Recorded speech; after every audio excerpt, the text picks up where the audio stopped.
Genèse 19.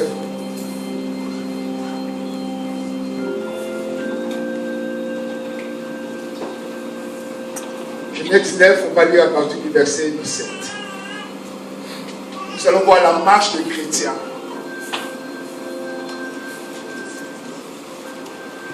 Genèse 19, le verset 17.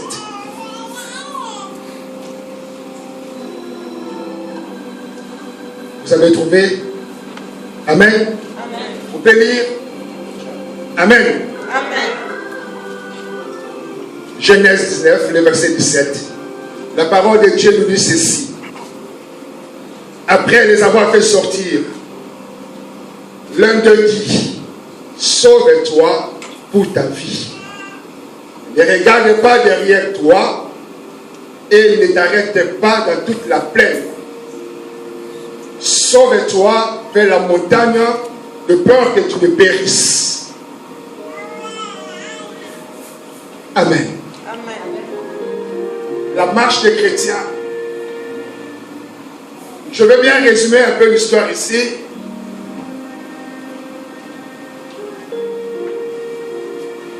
Lot et sa famille vivaient dans cette ville qu'on appelle Sodome et Gomorrhe.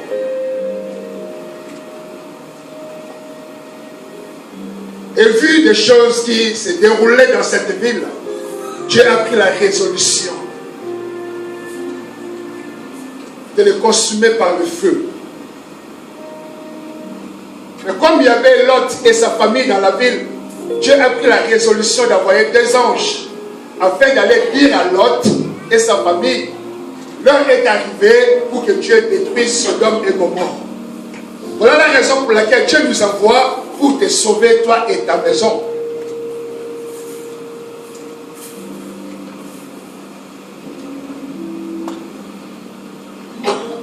Mes frères, Lot était établi dans Sodome et Gomorrhe.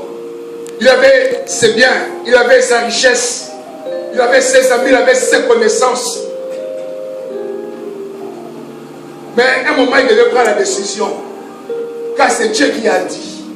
C'est Dieu qui a envoyé les anges pour sauver son peuple, pour sauver son serviteur, ainsi que sa famille. Alors, voilà pourquoi le verset ici nous dit, après les avoir fait sortir, l'un d'eux dit, sauve-toi. Mais avant que l'autre ne sorte de cette ville, l'autre a eu le combat. Il a eu le combat, l'autre a hésité avant de sortir. L'autre s'est posé beaucoup de questions avant de quitter Sodome et Gomorrhe. Voilà pourquoi au verset 16, la Bible nous dit ceci. Comme il tardait, les hommes les saisirent par la main. Alléluia. Comme l'homme tardait de sortir, comme il hésitait, comme il avait des doutes, comme il avait des combats dans son cœur, qu'est-ce que les anges pouvaient faire? Ils pouvaient seulement les tirer de force. Ils pouvaient seulement les tirer de force. Sors de la ville. Là, tu peux comprendre, mon frère et ma soeur. On peut calmer les enfants. Il y a la place pour les enfants là-bas. Allez mettre les enfants derrière. Il y a les soeurs qui s'occupent d'eux. Comme ça, on va comprendre la parole de Dieu. Alors, mes frères et sœurs, on comprend par là que Dieu, c'est Dieu qui appelle. C'est Dieu qui attire les chrétiens vers lui. On ne va pas vers le Seigneur par la force, mais c'est Dieu qui nous attire. Les sages ont attiré l'autre, sort de la ville, part. Alors, l'homme était obligé de sortir. Il était obligé de partir. Et au verset 17, la Bible dit ceci, après les avoir fait sortir. La première étape dans la vie d'un chrétien, c'est de sortir. C'est de sortir. On sort seulement d'un lieu. On peut sortir seulement d'un lieu. Nous sommes ici dans ce bâtiment. Il y aura un moment où nous sommes appelés à sortir. Sortir de ce bâtiment. Partir de ce bâtiment. On sort seulement d'un lieu. La première étape de tout chrétien, c'est d'abord de sortir.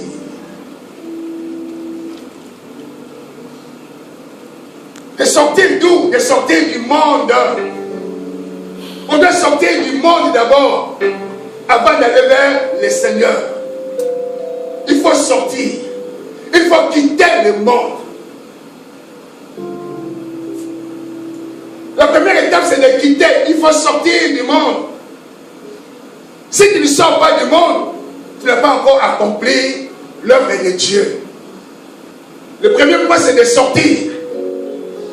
De sortir de la haine, de la colère, de la jalousie, de la méchanceté, de la sorcellerie, des divisions et ainsi de suite. Il faut sortir de toutes ces choses. C'est une étape capitale. C'est la première étape dans la vie de tout chrétien, c'est de sortir du monde. Il faut sortir. Et sortir, ce n'est pas la fin. Et la deuxième étape, la Bible dit ceci. L'un des, verset 17 toujours, après les avoir fait sortir, l'un des dit maintenant, sauve-toi pour ta vie. Alléluia. Sauve-toi pour ta vie. Ou bien échappe-toi. Échappe-toi pour ta vie. Cela signifie quoi de s'échapper?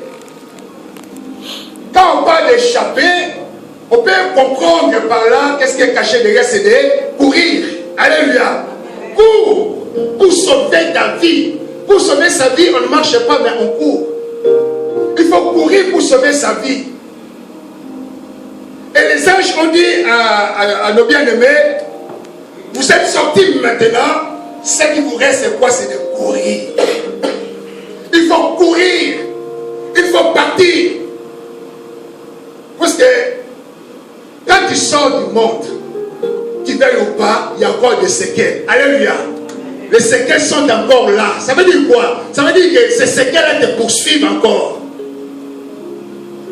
Ces venin, ces séquelles te poursuivent encore. Là où tu es, tu sens encore ces sensations.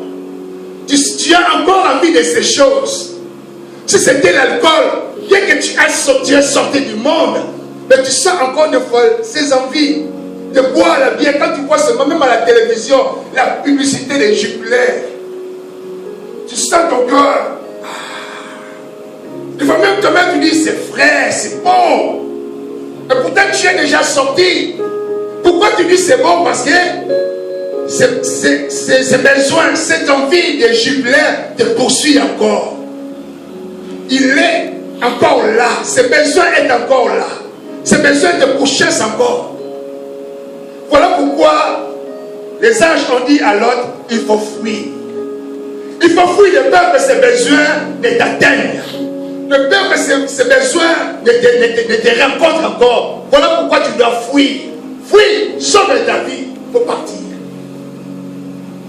Quand tu sors du monde, il faut maintenant fuir. Ne soyons pas ignorants de savoir que les séquelles du monde nous poursuivent toujours. Ça te poursuit toujours. Et si tu ne fais pas attention, si tu ne fuis pas, ça va te rattraper encore. Alléluia. Ça va te rattraper encore. Et pour fuir, mon bien-aimé, il faut avoir une discipline. Il faut savoir te décider, soit de fuir ou bien de rester. Plus loin, nous avons vu Lot était hésitant. Lot était fort hésitant. Mais il devait prendre une décision. Soit de rester à Gomorrhe et de mourir comme tout le monde, ou bien de partir.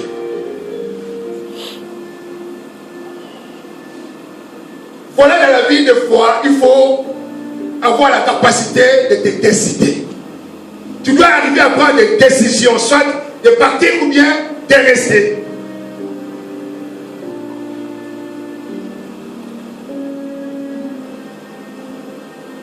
On peut bien comprendre que par là, pour arriver à ce point-là, il faut avoir vraiment une discipline terrible. Il faut avoir une discipline terrible pour dire voilà, maintenant je suis arrivé là, je dois fuir.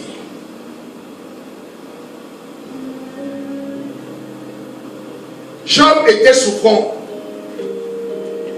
Sa maladie pouvait le conduire à la mort.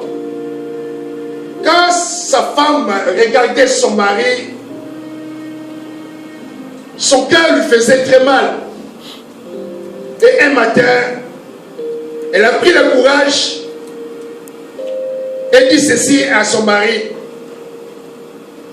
tu demeures ferme dans ton intégrité, maudis Dieu et meurs. Dieu a déjà détruit ton corps, tu es presque mourant, mais tu demeures intègre, tu demeures fidèle à Dieu. Moi, le conseil que je peux te donner, tu as le pouvoir aujourd'hui, vu ta situation, vu ta maladie, de le maudire. Et après, tu vas mourir en paix.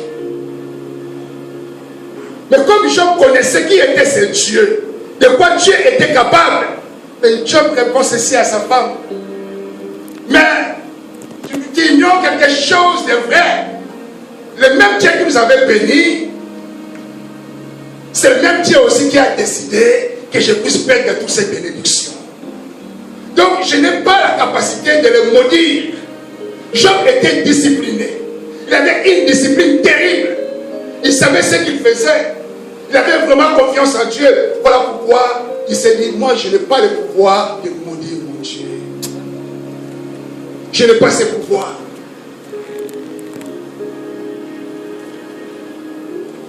Tu dois échapper quand tu sors du monde. Tu dois fuir, tu dois courir. Car les séquelles du passé sont encore là. Ça te poursuit. Amen. Et troisième point, mes frères et sœurs, la Bible dit ceci: ne regardez pas derrière toi. Ne regarde pas derrière toi. Ne regarde pas derrière. Vous savez, quand tu cours et que tu regardes derrière, tu vas te cogner. Si un arbre est devant, comme tu tournes la tête et que tu cours, tu cours, il y a un arbre devant et derrière. Comme tu ne vois pas, qu'est-ce qui va arriver? Tu vas te cogner. Tu vas te faire mal. S'il y a un trou devant, tu vas tomber dans le trou. Tu ne dois pas regarder derrière. Car le passé est passé. Le passé est passé. Il y a beaucoup de gens qui vivent encore dans le passé. Ah, quand j'avais l'argent. Ah, quand j'avais telle chose. Quand je faisais ceci. C'est le passé. Nous sommes maintenant dans le présent. Alléluia. Ne regarde pas le passé. Ce qui est passé est passé. Regarde maintenant devant. Regarde devant. Parce que si tu regardes le passé, tu vas rester à la même place.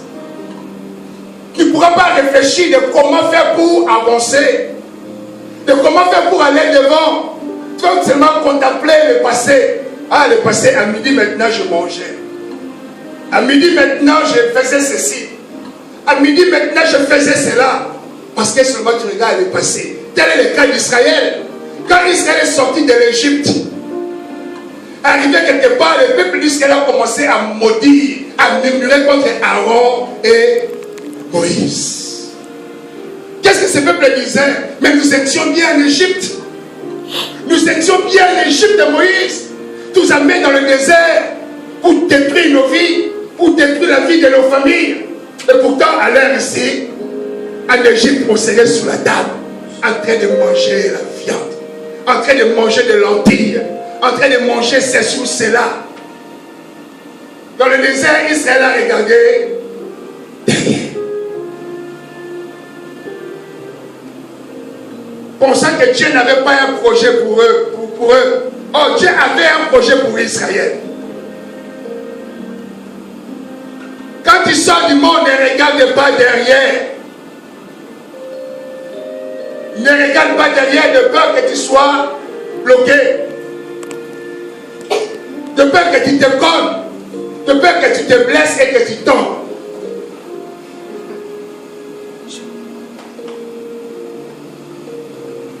Alléluia. Israël. Israël a regardé derrière et a commencé à murmurer contre Moïse et contre Aaron.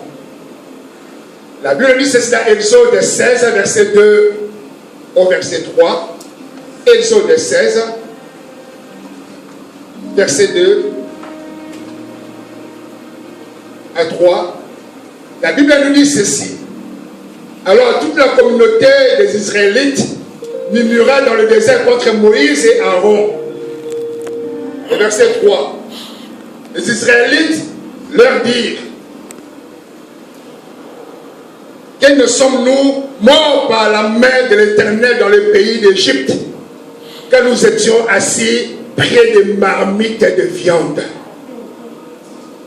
quand nous mangions du pain à satiété, car vous nous avez fait venir dans le désert pour faire mourir de faim toute cette assemblée. C'est ça, regardez derrière, le souvenir du passé. Le passé était bon. On mangeait la viande, de grosses marmites. La viande était pleine et on mangeait, on était rassasié. Nous voici maintenant dans le désert, on n'a rien. On n'a rien dans le désert. Nous allons mourir. Nous allons mourir de faim. Nous allons mourir peut-être de maladies. Oh, Dieu avait un projet pour son peuple. Et quatrième point, mes frères et sœurs, la Bible dit ceci: ne t'arrête pas dans toute la plaine. Ne t'arrête pas. Alléluia. Quand tu cours, ne regarde pas derrière. Et quand tu cours, ne t'arrête pas. Tu t'imagines, tu fais la course avec une équipe. Tu cours, toi tu étais devant. 1 mètre, 2 mètres, 3 mètres. À un moment, tu t'arrêtes. Qu'est-ce qui va arriver? Ceux qui étaient derrière toi, comme toi tu es arrêté et tu continues à courir, qu'est-ce qui va arriver? Ils vont venir te rattraper. Ils vont venir te rattraper. Ne t'arrête pas. Alléluia. Il ne faut pas t'arrêter pendant que tu cours. Ne t'arrête pas. Continue à courir. Continue à courir. Regarde la destination, car il y a une destination à atteindre. Il faut arriver quelque part. Toi et moi, nous avons une destination à atteindre. Et pour l'instant, nous sommes en train de courir. Nous courons tous. Voilà pourquoi notre bien-aimé a parlé de la course. Alléluia. Il dit, nous sommes des athlètes, nous courons. Nous courons pour remporter quoi? Une coupe. Nous sommes sur le terrain de la course et on court. On doit continuer notre course. Alors, ne reste pas dans la plaine. Ne regarde pas les choses qui se passent dans la plaine. Mais toi, tu dois continuer. Tu dois continuer. Sinon, la plaine va te tirer encore. Tel est le cas de la femme de Lot.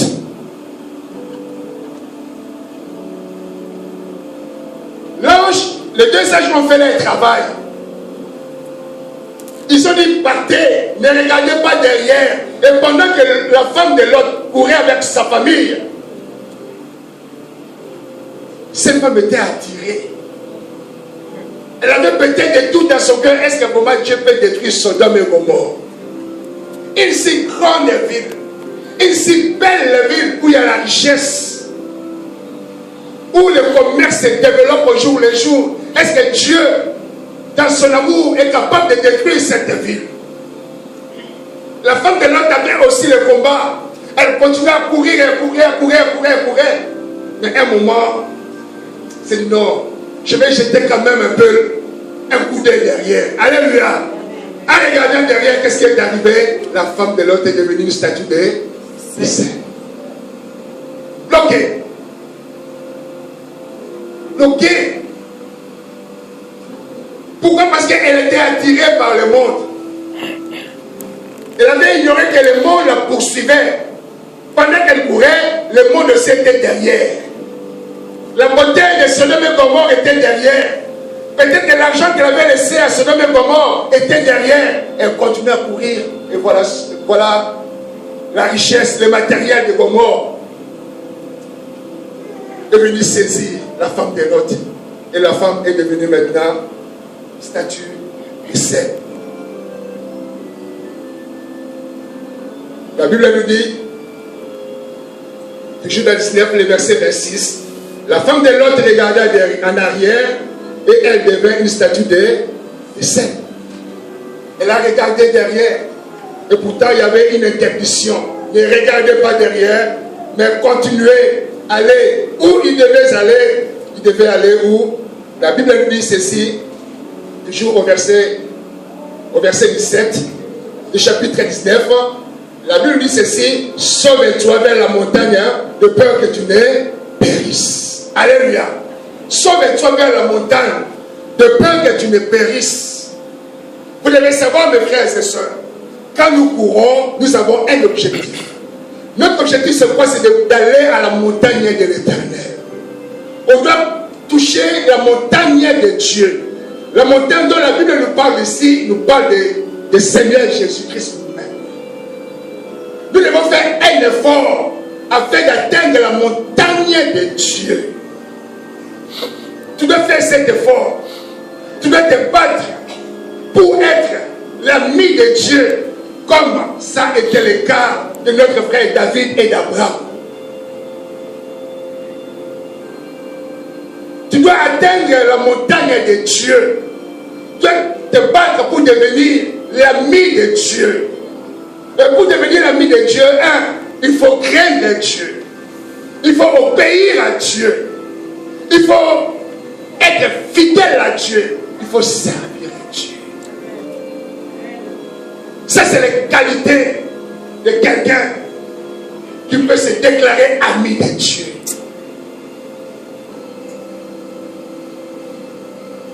Ce sont les qualités qu'on doit chercher. On n'a pas besoin que le monde nous connaisse. Mais nous avons besoin que notre Dieu nous connaisse. Que notre Dieu dise de nous, mes amis. Voici mes amis.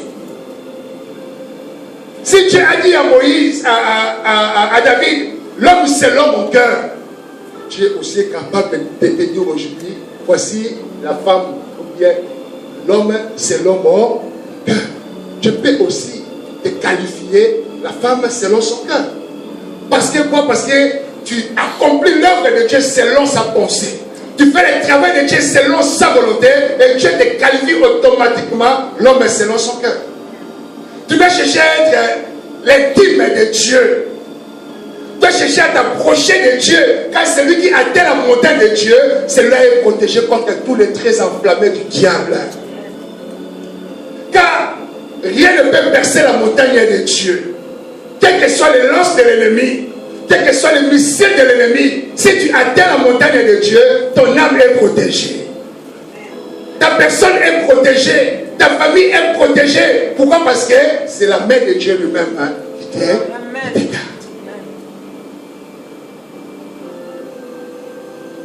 C'est ça la marche des chrétiens. Tu dois quitter le monde. Ne regarde pas derrière. Ne t'arrête pas. Mais cherchons à atteindre la montagne de Dieu. Cherchons à rentrer dans les secrets de Dieu. Tu dois chercher à aller vers le Seigneur.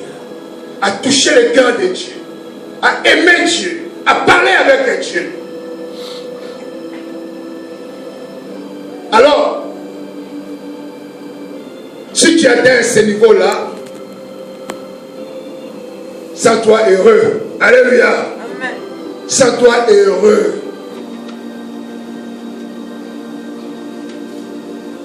On doit sortir. Tu dois quitter le monde. Tu dois sortir. Et pendant ton parcours, il y aura des épreuves. Il y aura des combats. Il y aura des tentations. Mais notre objectif, c'est de regarder la montagne. De regarder la destination. Il me reste combien de mètres pour arriver? Il me reste combien de kilomètres pour arriver? Il me reste combien de jours pour arriver? Il me reste combien d'années pour arriver? C'est ça l'objectif. Il te reste combien de temps pour arriver? Il te reste combien de temps? Il me reste combien de temps? On doit continuer la course. On doit continuer la course et obéir à ce que l'ange a dit à ses serviteurs. On doit obéir à cela. Ne nous arrêtons pas. Beaucoup sont arrêtés aujourd'hui. Certains chrétiens sont arrêtés. Pourquoi? Parce qu'ils ont été déçus par les frères, par les sœurs. Ils ont été déçus par les pasteurs. Ils ont arrêté la foi. Ils ont arrêté leur relation avec Dieu. Mais c'est une erreur. L'homme reste toujours homme. Mais Dieu reste toujours Dieu. Notre objectif, ce n'est pas un homme. Mon objectif, c'est d'atteindre Dieu. Ce n'est pas d'atteindre un homme. Car l'homme me décevra toujours. L'homme te décevra toujours. Mais alors qu'il faut, Dieu va te décevoir. Reste fidèle à Dieu. Ceux qui abandonnent aujourd'hui, c'est des gens qui ont fait plus confiance au pasteur. Le pasteur est devenu comme un Dieu. Aujourd'hui, le pasteur a commis une erreur. Le pasteur, comme il a commis une erreur, donc c'est la fin. C'est la fin de la chrétienté. C'est fini la foi à cause des noms. Aujourd'hui, beaucoup sont restés à la maison. Beaucoup ne prient plus. Pourquoi? Parce que le pasteur s'est mal comporté. Mais non. Mais non. Alors si ce pasteur-là se répand et qu'il retourne à l'Éternel, toi qui as pris la décision de ne plus prier, de ne plus aller à l'église, qu'est-ce que tu vas devenir? Qui est le perdant dans l'histoire? Est-ce que c'est le pasteur ou bien c'est toi? Mais c'est toi le perdant. Parce que lui, il a pris le temps de se repentir. Il a pris le temps de retourner vers son Dieu. Et Dieu a eu pitié de lui. Mais toi, tu dis, moi, je reste à la maison parce qu'elle a fait ceci, cela. Mais c'est toi le vrai perdant. Pendant que tu restes chez toi à la maison, le monde aussi est derrière toi en train de te poursuivre et te montrer. Quand tu étais de l'autre côté, regarde tout ce que tu avais. Regarde comment ça se passait. Malheureusement, nombreux sont retournés dans le monde aujourd'hui. Notre objectif, c'est d'atteindre la montagne de Dieu. On doit atteindre cette montagne. On doit arriver dans cette montagne. On doit toucher cette montagne. Et Abraham avait compris, dit non, je monte à la montagne de Dieu pour l'adorer. Je monte à la montagne. Je monte à la montagne pour adorer mon Dieu, Abraham. Il monte à la montagne pour rencontrer son Dieu. Et quand Moïse montait sur la montagne, quelque chose s'est passé.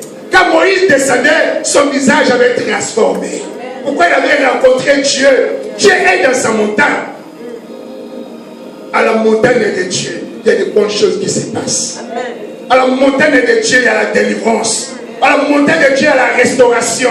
À la montagne de Dieu, il y a la joie. À la montagne de Dieu, il y a l'élévation. À la montagne de Dieu, il y a la sagesse. Alléluia. La sagesse. La sagesse.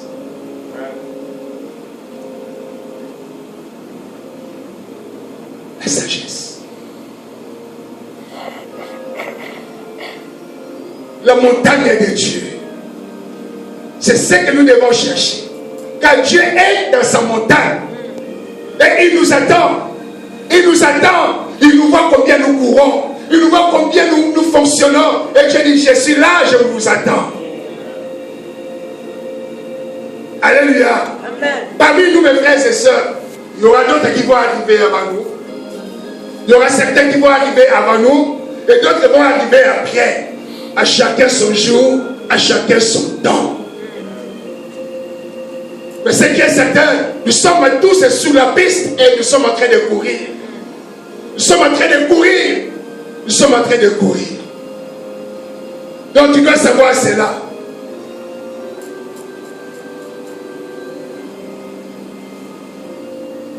Heureux celui qui est déjà à la montagne de Dieu. Heureux celui-là qui est déjà arrivé à la montagne. Qui sert le Seigneur de tout son cœur. Qui obéit à la loi de Dieu. Qui fait la volonté de Dieu. Qui demeure dans le Seigneur. Qui prend son temps à chercher la face de l'Éternel. Qui prend son temps à parler de Jésus-Christ. qui prend son temps à glorifier le nom de l'Éternel. Et on ne peut que bénir le nom de notre Dieu. La montagne de l'Éternel. Ce verset a bien résumé la vie, la marche d'un chrétien sur la terre. Ce verset résume très bien, c'est la conclusion, c'est le résumé complet de la marche d'un chrétien sur la terre. C'est comme ça qu'on doit quitter. Mais des fois c'est dur, comme c'était le cas de Lot. Oui, le monde nous attire. Tu es attiré par le monde et Dieu regarde. Dieu dit aux anges, je vous donne maintenant l'ordre de les tirer. Alléluia. Tire-les. Retire-les de là. Dieu peut le faire. Dieu peut te retirer du monde par force. Il peut le faire. Et s'il le fait, c'est toujours pour notre bien. Alléluia. C'était pour le bien de l'autre. C'était pour le bien de sa famille.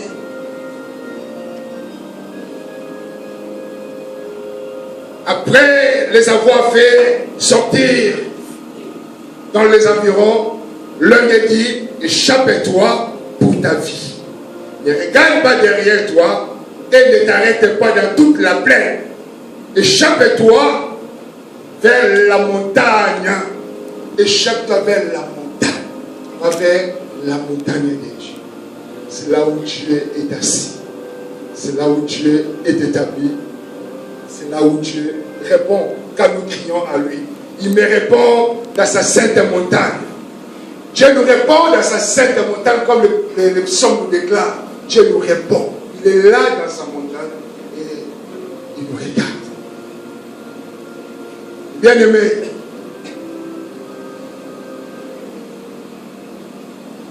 quel est ton objectif? C'est de sortir, c'est de t'arrêter, c'est de regarder derrière, ou bien c'est d'aller jusqu'à la montagne de l'Éternel. À chacun son objectif. Mais le meilleur c'est quoi? C'est d'aller jusqu'à la montagne pour rencontrer le Seigneur. Vous savez, nous avons un homme que la Bible parle beaucoup, notre frère Paul. Cet homme était ancré dans le monde. Il détruisait l'église de Dieu. Il avait beaucoup de sang dans sa main. Mais quand le Seigneur est venu rencontrer cet homme, quand Christ est venu visiter cet homme, Paul n'avait pas fait d'effort. Alléluia. C'est Dieu lui-même qui l'a retiré du monde. C'est Dieu lui-même. Il a visité. Il a forcé. Dieu a forcé Paul de devenir ce qu'il est aujourd'hui. C'est Dieu qui a forcé. C'est Dieu qui l'a retiré de là. Car Paul n'avait pas le moyen de quitter ce monde. Il aimait bien ce qu'il faisait. Il aimait bien voir combien les chrétiens souffraient. Il aimait bien. Mais quand Dieu est venu visiter cet homme, aujourd'hui nous avons la Bible. Aujourd'hui nous lisons ces témoignages. Aujourd'hui nous lisons ces dires. Pourquoi? Parce que cet homme a fonctionné. Il a marché selon le plan de Dieu. Il a marché comme le Seigneur veut que chaque chrétien marche. Voilà pourquoi nous allons nous mettre debout. Nous allons prier notre Dieu. On va prier le Seigneur afin que notre Seigneur nous aide. Que le Seigneur nous aide à marcher fidèlement jusqu'à la destination. Qu'on ne s'arrête pas, qu'on ne regarde plus derrière, que notre sortie soit définitive et que notre marche, quelles que soient les épreuves, quelles que soient les difficultés, qu'on demeure fidèle à notre Dieu. Amen. Nous allons chanter ensemble et nous allons prier notre Dieu.